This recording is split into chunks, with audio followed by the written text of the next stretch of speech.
I knew somebody who bought thongs for their 8-year-old daughter, and the thong had a picture of cherries on the front and it said, "Eat me." And she bought them Oh, for her 8-year-old daughter and thought they were cute. It made me want to vomit because what he sees basically is a prostitute and he sees it all online and everybody knows what you've done. Her life is ruined. Julie Bindle always goes to where Julie Bindle goes, which is, I hate men. Everything is man's fault. That everything Julie Bindle writes, that's the meaning to everything she writes. So I take no notice of her. Beyonce and Jay-Z, who are already facing a wave of negative headlines because of accusations regarding an alleged rape, which Jay-Z strongly denies, are now having their parenting skills questioned after their 12-year-old daughter, Blue Ivy Carter, appeared on her first red carpet wearing a dress that many have found is inappropriate. Now, this young girl is starring in the King prequel Mufasa. I find it astonishing that she is 12 years old. Utterly astonishing. I couldn't believe it. And obviously, this has sparked huge concerns about our children just growing up too fast. Nick Buckley, the author of England, My England, posted on this saying, "We need to be self-critical when we constantly over-sexualize little girls. Even Disney are doing it.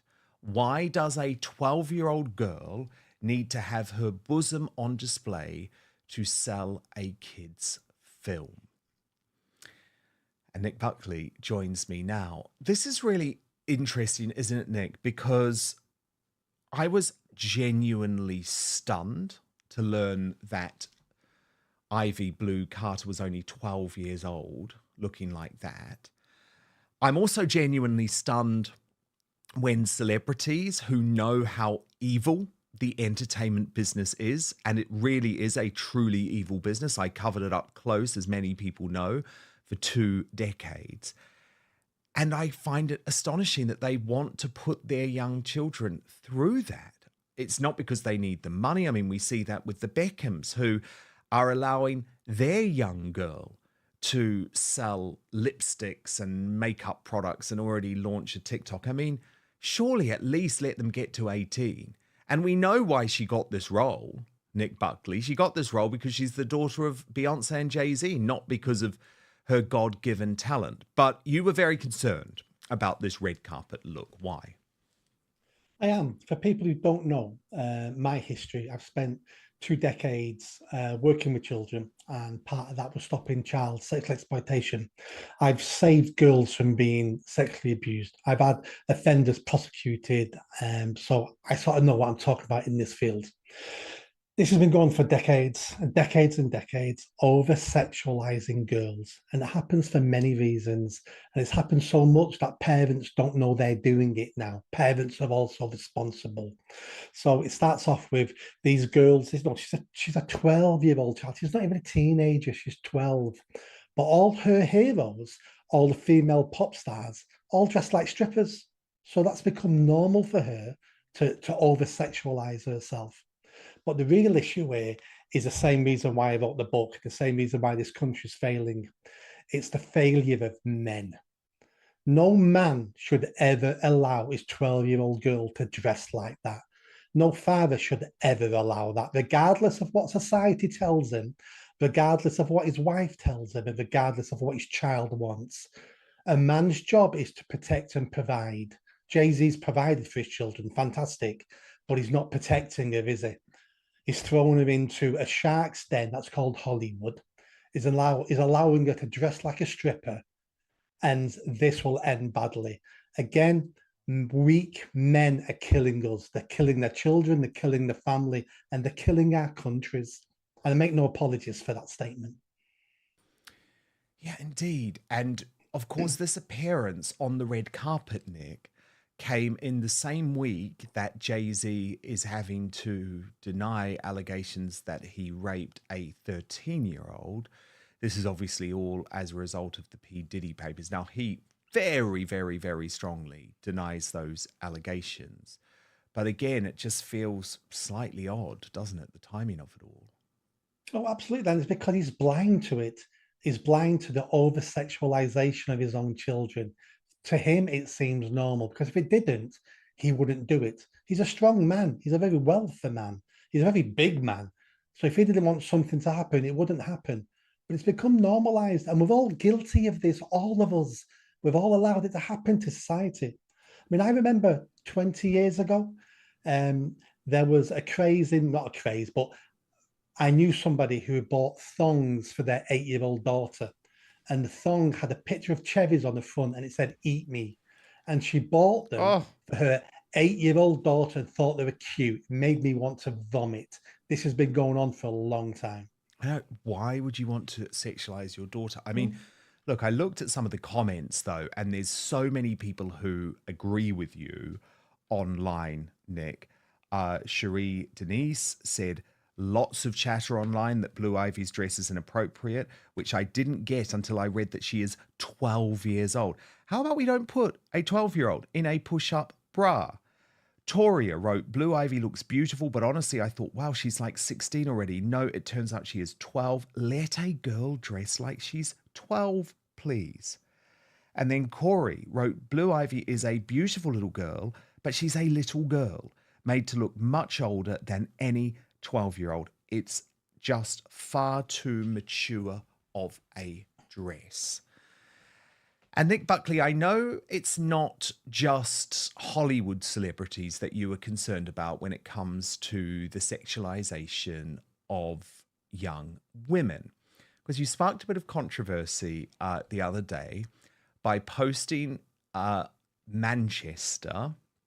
We have turned our young ladies into strippers and pole dancers. A dying nation with no morality promotes its women as sexual playthings. And you're referring to a specific video. Let's watch this video now. And Nick, I think maybe once people see it, they'll understand what you're talking about. But can you just explain what you mean?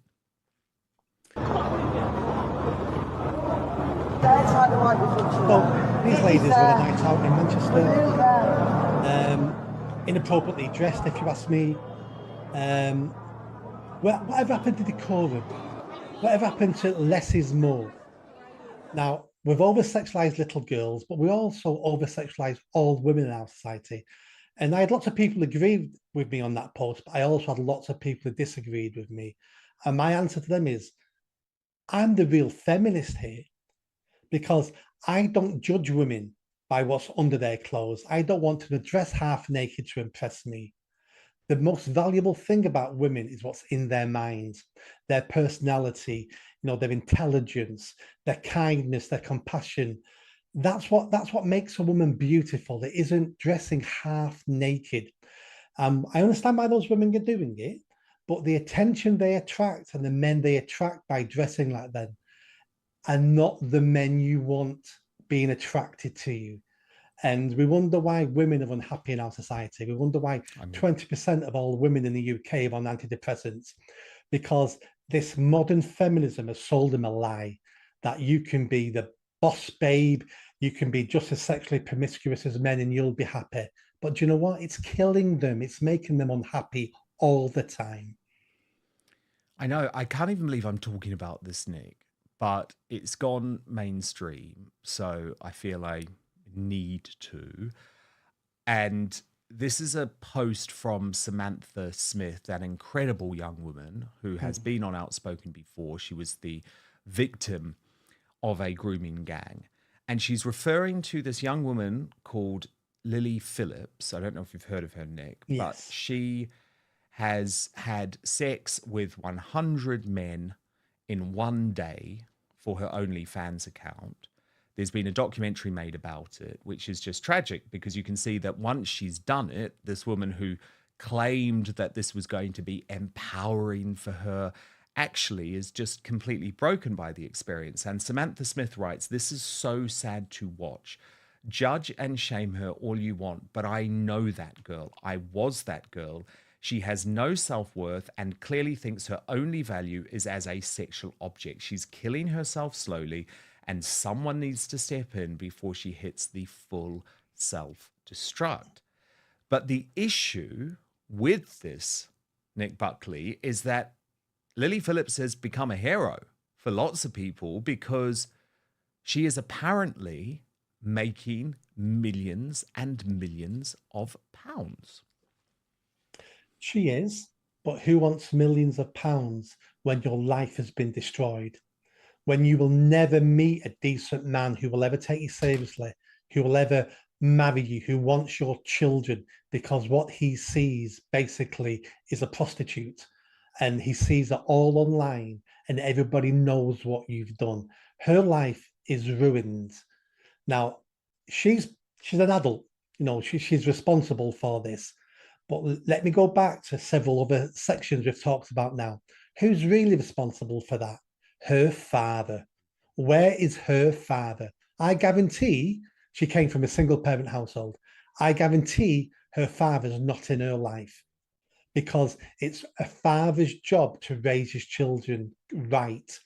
And it's not just about raising boys, it's about girls. It's about showing girls that men can be dangerous, what men want. What men want of you isn't love, it's sex. They pretend it's love to get you to do what they want you to do. A father's job is to educate their girls on that so they can pick the good men in society. The men that women like her will call boring. But do you know what? He'll work 15 hours a day for you. He'll make sure you and the children are never hungry. He'll buy a house. He'll work himself to death and never abuse you.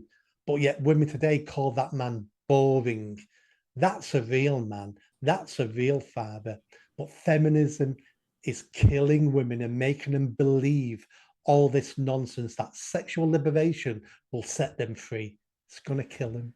It's interesting though, because Julie Bindel, the very well-known feminist, she has written for The Spectator today saying, shame on the men exploiting Lily Phillips, and writing any man involved in the torture of this woman should be locked up. Now, is that fair? Because that seems to be instantly placing the blame on the men and suggesting that they are committing some sort of crime. I mean, maybe it's a moral crime, but do you understand what I'm saying? I do. Julie Bindel always goes to where Julie Bindel goes, which is, I hate men. Everything is man's fault. That everything Julie Bindel writes, that's the meaning to everything she writes. So I take no notice of her. They're all young men. They're all 18, 19, the 101 men who slept with that woman. Are they to blame? To a certain extent, they have some responsibility there, because even though they're young men and they're getting to sleep with a nice looking woman, part of them should be saying, but I'm a protector. I should be protecting women in my society, in my community. And she's obviously damaged and she's broken. I should be protecting her. That's what they should be saying.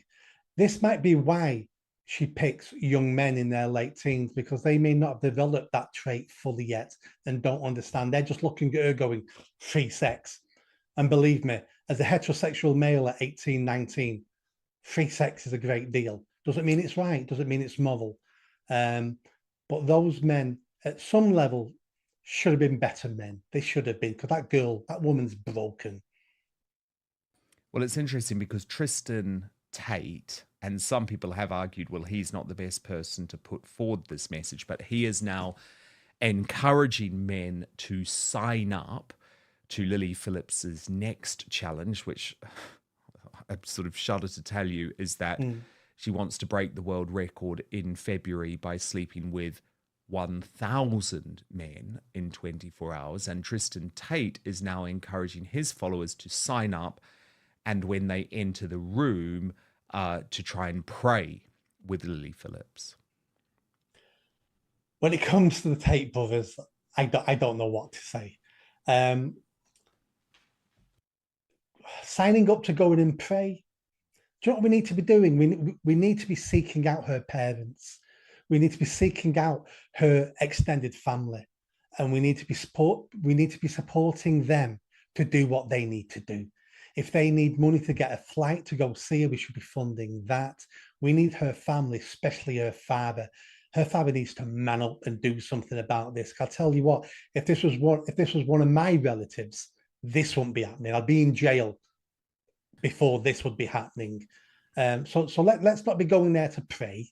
Let's be doing something realistic. Let's get her parents, her family, to take responsibility for this extremely damaged young woman who's on a road to hell and will end up possibly taking her own life over this in a few years' time. Yeah, well, Tristan Tate, I'll just read you out exactly what he had to say on this. He wrote, "There are ways to combat this, and I am calling on all Christians to join a protest against this demonic action. You're a follower of mine. Here's what I would like you to do. One, there is an email address attached here. Please send your prayers and thoughts to this person, hoping they reach her before she ends up killing herself or something stupid," very similar to the point that you just made, Nick. "Or better yet, apply, get accepted, go undercover when it is your turn to violate her. Whip out an icon, a verse, a Bible instead of your penis, and interrupt this nonsense with prayer and well wishes. Change her mind in person and make this video impossible to watch or edit." So if I was on a bridge threatening to jump off right now, passers-by would grab me. They would tie me to the bridge until the police and the ambulance came. They wouldn't let me jump. But you know what? We're all allowing her to jump, aren't we? We're allowing her to jump into hell, and no one is grabbing her and no one is tying her to the bridge so she can't jump. And for people who are celebrating this, that's what you need to understand. You're basically encouraging her to jump into hell. Shame on you.